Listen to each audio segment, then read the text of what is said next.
Assalamu alaikum dear students. So here we are with our today's topic about respiration, chapter 2, which is included in your second term examination. In this topic we will discuss about different subtopics which are aerobic respiration, anaerobic respiration, respiratory system, the process of respiration, the composition of air and what is breathing, and finally we will discuss the disease of respiratory system. So first of all, why respiration is necessary? Respiration is a process which gives us the energy for life. For example, when we eat food, the food reacts with oxygen to produce energy and water. This energy is used to perform our daily life functions. So respiration is basically divided into two types. First of all, we have aerobic respiration, and secondly we have anaerobic respiration. In case of aerobic respiration, the process aerobic respiration takes place in the presence of oxygen. For example, when we have supply of oxygen, when we have enough supply of oxygen, then the process which takes place is called aerobic respiration, and it gives us the energy for performing our work. Second process is anaerobic respiration. In this case, the oxygen is not present of the fulfilled amount. So, in anaerobic respiration, due to lack of oxygen, glucose breakdown does not complete, and the glucose broke down into only lactic acid. This lactic acid produced due to anaerobic respiration stores in the muscles, forming cramming of the muscles. So, when does anaerobic respiration takes place? Anaerobic respiration takes place when you have not enough oxygen. For example, when you are doing exercise or you are running, then you have not enough oxygen. So anaerobic respiration takes place, which produces lactic acid and causes cramming of your muscles. अब हम इस topic को थोड़ा बहुत और explain करके पढ़ते हैं. एरोबिक रेस्पिरेशन की 3 स्टेप्स हैं. यानी जब हम एरोबिक रेस्पिरेशन नॉर्मल लाइफ के अंदर जब हम रेस्पिरेशन कर रहे होते हैं, वो कौन सी रेस्पिरेशन होती है? वो एरोबिक रेस्पिरेशन होती है. उस एरोबिक रेस्पिरेशन के दौरान हमारे पास डिफरेंट स्टेप्स हैं जो हो रहे होते हैं. फर्स्ट स्टेप क्या है? फर्स्ट स्टेप है oxygen is taken in from the mouth to the lungs to the cells. यानी इस प्रोसेस के अंदर क्या होता है कि ऑक्सीजन जो सी है एयर से माउथ के थ्रू, नोज़ के थ्रू हमारे लंग्स में जाती है. लंग्स से ब्लड के अंदर उसकी एब्जॉर्प्शन होती है, और एब्जॉर्प्शन होने के बाद वो हर सेल तक ब्लड जो सा है उस ऑक्सीजन को पहुंचाता है. Second step, the release of energy. Cells के अंदर एनर्जी रिलीज़ करने के लिए जो पोर्शन है वो माइटोकॉन्ड्रिया है. माइटोकॉन्ड्रिया के अंदर जो फूड, जो मतलब हमने पिछले टर्म के अंदर चैप्टर पढ़ा था डाइजेशन का, उसके अंदर फूड जो सा है उसमें से ग्लूकोज एब्जॉर्ब होता है. वो ग्लूकोज जो सा है वो ब्लड के अंदर हमारे पास कहाँ आता है?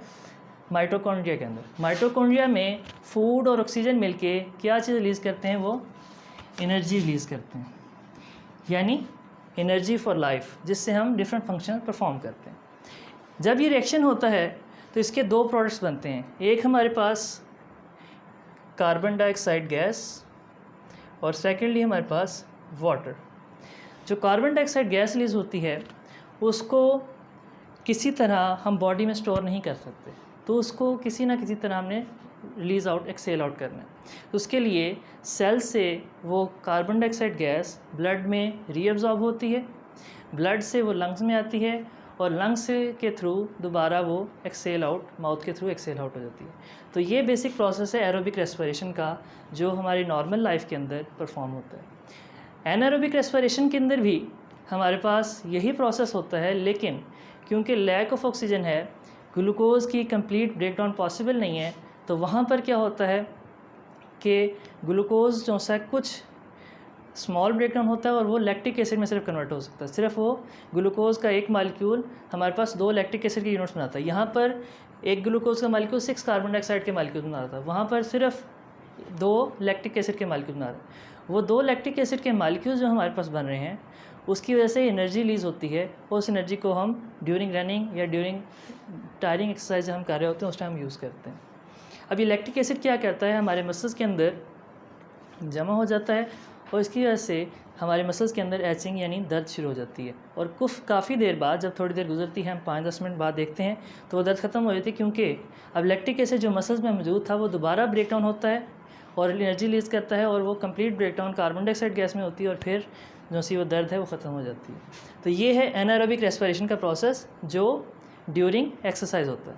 इसके बाद हमारे पास रेस्पिरेटरी सिस्टम की बात करें तो रेस्पिरेटरी सिस्टम जो सा है वो हमारे पास बेसिकली डिफरेंट पार्ट्स पर मुश्तमिल है, जिसके अंदर अगर हम माउथ से शुरू करें, माउथ और नोज़ हैं जहाँ से एयर इनहेल होती है यानी एयर एंटर होती है, enter over body, then it goes through the trachea, वो ट्रैकिया में से पास करती है। ट्रैकिया इस पार्ट को कहते हैं ट्रैकिया के बिल्कुल नीचे यानी ट्रैकिया के दरमियान वाले हिस्से में हमारे पास क्या होता है, वॉइस बॉक्स होता है। वॉइस बॉक्स बेसिकली जिससे मैं आपसे कम्युनिकेट कर रहा हूँ, वो साउंड कहाँ से प्रोड्यूस हो रही है, वॉइस बॉक्स में प्रोड्यूस हुई है। वॉइस बॉक्स बेसिकली कार्टिलेज का बना है, और यहाँ पर हमारे पास डिफरेंट मेम्ब्रेन, थिन मेम्ब्रेन मौजूद है, जिसको हम क्या कहते हैं, वोकल कॉर्ड्स। अब जब एयर इसमें से इनहेल या एक्सहेल यानी पास आउट कर रही है तो ये वाइब्रेट करते हैं, और जिसकी वजह से हमारे पास साउंड जो सी है वो प्रोड्यूस होती है। अब यहाँ से जब ट्रैकिया से एयर पास कर गई, इसके बाद ये फर्दर हमारे पास डिवाइड होगी, और डिवाइड होने के बाद ये हमारे पास लंग्स में जाएगी। अगर मैं यहाँ पर इसको थोड़ा बहुत डायग्रामेटिकली एक्सप्लेन करने की कोशिश करूँ तो ट्रैकिया से फर्दर हमारे पास डिवाइड हो गए हैं 2 पार्ट्स के अंदर। ये 2 पार्ट्स क्या कहलाते हैं, ये ब्रोंकाई कहलाते हैं। ब्रोंकाई के अंदर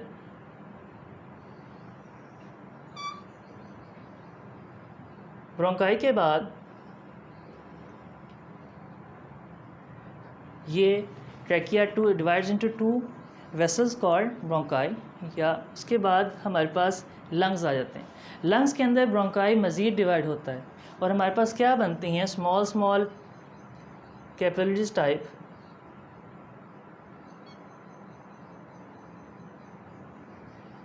डिवीज़न हो रही है फर्दर। इस डिवीज़न को क्या कहते हैं, ब्रोंकियोल्स। ये स्मॉल जो सी हमारे पास डिवीज़न हुई है ब्रोंकाई की, फर्दर डिवीज़न हुई है स्मॉल वेंट पाइप्स के अंदर, इनको हम क्या कहते हैं, ब्रोंकियोल्स। और ब्रोंकियोल्स जहाँ एंड होते हैं उसको हम क्या कहते हैं, एल्वियोलाई। लास्ट पर जो पार्ट है उसको क्या कहते हैं, alveoli. What is an alveoli? Alveoli basically sac like structure है, एयर सैक लाइक स्ट्रक्चर है, जहाँ पर हमारे पास exchange of oxygen and carbon dioxide takes place. यहाँ पर हमारे पास क्या होता है, ऑक्सीजन और कार्बन डाइऑक्साइड की एक्सचेंज होती है। अब ये एल्वियोलाई के अंदर जो एयर हमारे पास माउथ नोज से आ रही थी वो अल्टीमेटली एल्वियोलाई के ऊपर पहुँच जाती है। एल्वियोलाई के अंदर अब क्या होता है कि एल्वियोलाई का स्ट्रक्चर बेसिकली क्या है, alveoli is a thin bag like structure. इसके इर्द गिर्द ब्लड कैपिलरीज मौजूद हैं। अब यहाँ पर क्या है मौजूद, यहाँ पर ऑक्सीजन मौजूद है, और ब्लड के अंदर क्या मौजूद है, CO2। तो यहाँ से CO2 जो सी है, CO2 एल्वियोलाई के अंदर वो ट्रांसफ़र हो जाएगी, और ऑक्सीजन जो सी है यहाँ से इसमें ये थ्रू प्रोसेस ऑफ डिफ्यूजन, क्योंकि कंसनट्रेशन जो सी है ऑक्सीजन की एक्सहेल्ड एयर में कम होती है और इनहेल्ड एयर में ज़्यादा होती है। इसी तरह कार्बन डाइऑक्साइड कंसनट्रेशन जो सी है वो इनहेल्ड एयर में कम होती है और एक्सहेल्ड एयर में ज़्यादा होती है। तो यहाँ पर इस वजह से जो सी है वो exchange of gases takes place करता है, और एल्वियोलाई जो है वो लार्ज सरफेस एरिया प्रोवाइड करता है। ये बहुत इंपॉर्टेंट सवाल है जो फिर पूछा जा सकता है कि what is the adaptation of alveoli for exchange of gases, यानी ये किस तरह अपने फंक्शन के लिए अडॉप्टेड है।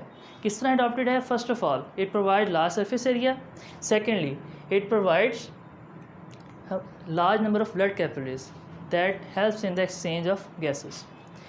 यहाँ तक उसके बाद यहाँ पर हमने जो से पार्ट्स ऑफ रेस्पिरेटरी सिस्टम थे उनको डिस्क्राइब कर लिए। फर्स्ट ऑफ ऑल क्या है, माउथ के बाद ट्रैकिया के बाद ब्रोंकाई, इसको एक को ब्रोंकस कहते हैं।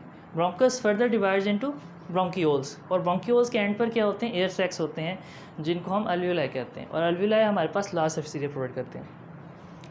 अब what is respiration? Respiration is the process by which energy is release from food. Respiration वो प्रोसेस है जिससे हमारे पास फूड से एनर्जी रिलीज़ की जाती है, यानी जब हमारे पास फूड के साथ ऑक्सीजन रिएक्ट करेगी तो हमारे पास क्या चीज़ बनेगी, कार्बन डाइऑक्साइड गैस और उसके साथ वाटर। अब यहाँ पर हमारे पास फूड का अगर ग्लूकोज है, ग्लूकोज, तो ग्लूकोज क्या है C6H12O6, यानी इस मॉलिक्यूल की ब्रेकडाउन होगी in the presence of oxygen to produce carbon dioxide gas, 6 CO2 के मॉलिक्यूल्स बनेंगे और इसके बाद हमारे पास 6 वाटर के मॉलिक्यूल्स जो बनेंगे। तो ये बेसिकली प्रोसेस है जिससे, और सबसे इम्पोर्टेंटली यहाँ से हमारे पास एनर्जी रिलीज़ होगी और यही एनर्जी है जिससे हम अपने डेली लाइफ के फंक्शन जो हैं वो परफॉर्म करते हैं। अब जब ये रेस्पिरेशन का प्रोसेस होता है तो इसकी वजह से जो एयर हमने इनहेल की थी और जो एयर हमने एक्सहेल की है उसमें कंपोजिशन में डिफरेंस आता है। उस कंपोजिशन को आपने याद रखना है कि जो एयर हमारे पास एंटर हुई थी उसके अंदर नाइट्रोजन मौजूद थी, तो नाइट्रोजन की कंसंट्रेशन बिफोर एंड आफ्टर, यही मैंने ऊपर जो लिखी है ये इनहेल है और सेकंड पे जो लिखी है वो एक्सहेल है। तो नाइट्रोजन की concentration before and after respiration remains the same, क्योंकि नाइट्रोजन जो सी है वो हमारे इस रिएक्शन में रिक्वायर्ड नहीं है, इसलिए हमारे पास नाइट्रोजन की कंसंट्रेशन पहले भी 78% इन एयर है, इन इनहेल्ड एयर, और and 78% in exhaled air. Secondly हम देखें तो ऑक्सीजन की कंसंट्रेशन जो सी है पहले जो सी थी वो 21% थी, जब हमने इनहेल की एयर उसके अंदर ऑक्सीजन की कंसंट्रेशन कितनी 21%, और एक्सहेल्ड एयर में कितनी है 16%, यानी जो ऑक्सीजन हमने इनहेल की उसमें से कुछ ऑक्सीजन हमने इस रिएक्शन के लिए यूज़ कर ली और एनर्जी प्रोड्यूस कर दी। इसके बाद लास्टली हमारे पास CO2 की कंसंट्रेशन है। CO2 की कंसंट्रेशन क्योंकि हमारी बॉडी CO2 प्रोड्यूस करती है through this reaction, so CO2 की कंसंट्रेशन उसी वो इंक्रीज़ कर जाती है। पहले वो CO2 की कंसंट्रेशन 0.03% थी और रिएक्शन होने के बाद वो 4% है, यानी the concentration of CO2 increased in the exhaled air. Lastly H2O की कंसंट्रेशन, जिस तरह के हमें पता है कि मौसम की तब्दीली के लिहाज से H2O की कंसंट्रेशन इंक्रीज़ या डिक्रीज़ होती रहती है। इन वाटर वेपर्स एयर के अंदर मौजूद हैं, इनकी कंसंट्रेशन कम भी हो सकती है, ज़्यादा भी हो सकती है। तो कम जो सी है उसके भी चांसेस हैं, यानी वेरिएबल है, लेकिन जब हम एक्सहेल करेंगे एयर तो उसके मुकाबले में जो हमने इनहेल की थी एक्सहेल्ड एयर में वाटर वेपर्स कंसंट्रेशन ज़्यादा होगी। क्यों ज़्यादा होगी? क्योंकि ये जो सा रिएक्शन हो रहा है इसके अंदर H2O वाटर मॉलिक्यूल्स भी रिलीज़ हो रहे हैं। लास्ट पे हम देखेंगे ब्रीदिंग। ये बहुत इंपॉर्टेंट सवाल है जो पूछा जाता है कि ब्रीदिंग और रेस्पिरेशन में क्या डिफरेंस है। What is the difference between breathing and respiration? Breathing is a process by which only inhaled air is inhaled into our body and exhaled from our body. It is a physical process. यहाँ पर कोई chemical process नहीं हो रहा, ये basically physical process जिसमें हम air को इनहेल करते हैं और एयर को एक्सहेल करते हैं। लेकिन रेस्पिरेशन क्या है? Respiration is a chemical process of releasing energy from food. इन दोनों की डेफिनेशन उसकी आपको आनी चाहिए कि ब्रीदिंग के अंदर क्या है। Breathing is just a process in which air is inhaled to our body and air is exhaled from our body through the. अब ब्रीदिंग परफॉर्म करने के लिए हमारे पास दो जो से हैं वो स्पेशलाइज्ड ऑर्गन्स मौजूद हैं। एक है डायाफ्राम और दूसरा क्या है वो इंटरकोस्टल मसल्स। डायाफ्राम बेसिकली क्या होता है? Diaphragm is a dome shaped muscles which encapsulate the lungs या रेस्पिरेटरी सिस्टम को वो इनकैप्सुलेट करते हैं। और जो इंटरकोस्टल मसल्स हैं are the pair of muscles present near to the ribs. जैसे रिब्स के साथ साथ मसल्स मौजूद हैं उनको हम कोस्टल मसल यानी कोस्ट के ऊपर जो मौजूद हैं उनको हम क्या कहते हैं? Intercostal muscles. जबकि डायफ्राम जो सा है वो हमारे पास डोम शेप्ड मसल जो सा है वो हमारे पास पूरी जो सी चेस्ट कैविटी है उसको इनकैप्सुलेट करता है। यहाँ पर अब डायफ्राम और intercostal muscles how they play the role in breathing. Breathing के अंदर वो किस तरह रोल प्ले करते हैं? ब्रीदिंग के अंदर इस तरह रोल प्ले करते हैं कि जब ब्रीदिंग हो रही होती है तो वहाँ पर ब्रीदिंग के जब हो रही होती है तो जो से हमारे पास इंटरकोस्टल मसल्स हैं वो अपवर्ड मूव करते हैं और जो हमारे पास इंटरकोस्टल मसल्स हैं वो अपवर्ड मूव करते हैं, और जो हमारे पास दूसरे मसल्स हैं जिनको डायफ्राम मसल्स कहते हैं वो pull down. Diaphragm moves downward, intercostal muscles moves upward. So chest cavity becomes bigger. Chest cavity का साइज़ बिगर हो जाता है तो air from outside rushes inward due to creation of vacuum. Second case, when we have to exhale air, the diaphragm moves upward and the intercostal muscle moves downward. So the chest cavity size decreases and air is exhaled out through this process. So this is the process of inhalation and exhalation. This could be asked in your examination. Then there are some diseases of respiratory system which include the cough and cold disease, influenza disease and asthma disease. There are three basic points which should be remembered during the paper. What are the symptoms, what are the causes, and what is the cure of that particular function. For example, if the virus is caused by, for example, in cough and cold is caused by viruses. When viruses जब हमारे पास invade करते हैं, viruses जो से वो invade करते हैं, कहाँ इन्वेड करते हैं? Inner lining of bronchi and bronchioles के अंदर, तो हमारे पास कफ एंड कोल्ड, गला ख़राब हो जाता है, कफ एंड कोल्ड कॉज होती है. तो इससे क्या होता है? कफिंग होती है, स्नीजिंग होती है, उसके बाद आपका रनी नोज़ होता है, ताकि क्योंकि हमारा बॉडी कोशिश करता है, कफ और स्नीजिंग बेसिकली इसलिए होती है कि कोशिश बॉडी ये करता है कि किसी ना किसी तरह उन वायरस को एक्सपेल आउट कर दे. अब लास्ट पे हमारे पास इसका क्या क्योर क्या है कि हम मेडिसिन लेते हैं. मेडिसिन से क्या होता है कि हमारी जो सी अगर बुखार ज़्यादा हो गया वो कम हो जाता है. मेडिसिन सिर्फ रिलीव करती है, लेकिन इसका क्योर नहीं है वो. इसके अलावा हमारे पास इसका तरीका ये है कि हम हेल्दी डाइट लें, प्रॉपर डाइट लें, एक्सरसाइज करें, अपनी स्लीप का टाइम जो सा वो मुकर्रर करें, तो इससे हम इसको इरेडिकेट कर सकते हैं. इसके बाद इन्फ्लुएंज़ा है और अस्थमा है. इन्फ्लुएंज़ा डिज़ीज़ जो सी है वो भी वायरस से कॉज होती है, यानी एक वायरल डिज़ीज़ है. और ये कहाँ से आती है? ये हमारे पास थ्रू नोज़, आइज़, एयर और हमारे पास माउथ के ज़रिए ये वायरस ट्रांसफ़र होता है. और इसके अंदर भी हमारे पास रनी नोज़ होता है. उसके बाद ये हमारे पास सोर थ्रोट, गला जो सा हमारा ख़राब हो जाता है. उसके बाद हेडेक यानी सर में, क्योंकि जब कोई वायरस अंदर आता है तो उसको ख़त्म करने के लिए हमारी बॉडी का immune system white blood cells को अलर्ट करता है. और वाइट ब्लड सेल्स जब उस पर अटैक करते हैं तो उसकी वजह से हमारा जो सा बॉडी का टेम्परेचर है वो इंक्रीज़ हो जाता है और हमारी बॉडी के अंदर सर में दर्द वगैरह ये शुरू हो जाते हैं. इसको भी इरेडिकेट यानी इसका क्योर जो है वो वैक्सीन है. हम वैक्सीन यूज़ कर सकते हैं इन्फ्लुएंज़ा की. और स्नीजिंग करके, यानी हम छींक जब आती है उससे हम ये वायरस जो सा फैला रहे होते हैं, उस टाइम हमें चाहिए कि हम उसके ऊपर हैंडकरचीफ यूज़ करें. वैक्सीन इसका परमानेंट जो सा है क्योर नहीं है, because virus keeps on changing. Virus की जो सी मॉडिफिकेशन होती रहती है, तो उसको हम एक पर्टिकुलर वैक्सीन से उसको क्योर नहीं कर सकते. थर्ड लास्टली जो सा वो अस्थमा है, और ये मोस्ट कॉमन डिज़ीज़ है ऑफ रेस्पिरेटरी सिस्टम. इसमें क्या होता है कि ये मुख्तलिफ़ चीज़ों की वजह से कॉज होती है. इसके अंदर कैट्स हैं, डॉग्स हैं. उसके अलावा कोई लाफिंग को किसी वजह से होती है, किसी वजह से कोई परफ्यूम जो है उसको उसकी वजह से होती है. तो इसकी मुख्तलिफ़ कॉजेज़ हैं. स्ट्रेस भी कॉज हो सकती है इसकी, या इनहेरिटेड डिज़ीज़ भी है ये. और ये हमारे पास क्या कॉज करती है? Difficulty in breathing. जब आपने देखा हो किसी को अस्थमा अटैक होता है तो उसके पास सांस नहीं लिया जा रहा, तो बेसिकली इस डिज़ीज़ की वजह से कि उसके मसल जो हैं वो कॉन्ट्रैक्ट कर जाते हैं और उसके अंदर इतनी एबिलिटी नहीं होती कि वो मुकम्मल तौर पे ऑक्सीजन जो है वो लंग्स तक और बाकी पार्ट तक पहुँच सके. इसको इरेडिकेट यानी इसको क्योर करने का तरीका क्या है? इसको ख़त्म करने का तरीका क्या है? इन्हेलर यूज़ किया जाता है. इन्हेलर के क्या करता है कि जो से मसल्स को है वो रिलैक्स कर देता है, जिसकी वजह से हमारे पास जो आपकी सांस लेने का तरीका है वो आसान हो जाता है. तो यहाँ पर हमने आज बेसिकली जो से कोर पॉइंट्स थे, इंपॉर्टेंट पॉइंट्स थे, उनको डिस्कस किया है. इसके अंदर एरोबिक रेस्पिरेशन क्या है, एनारोबिक रेस्पिरेशन क्या है, ये इंपॉर्टेंट है.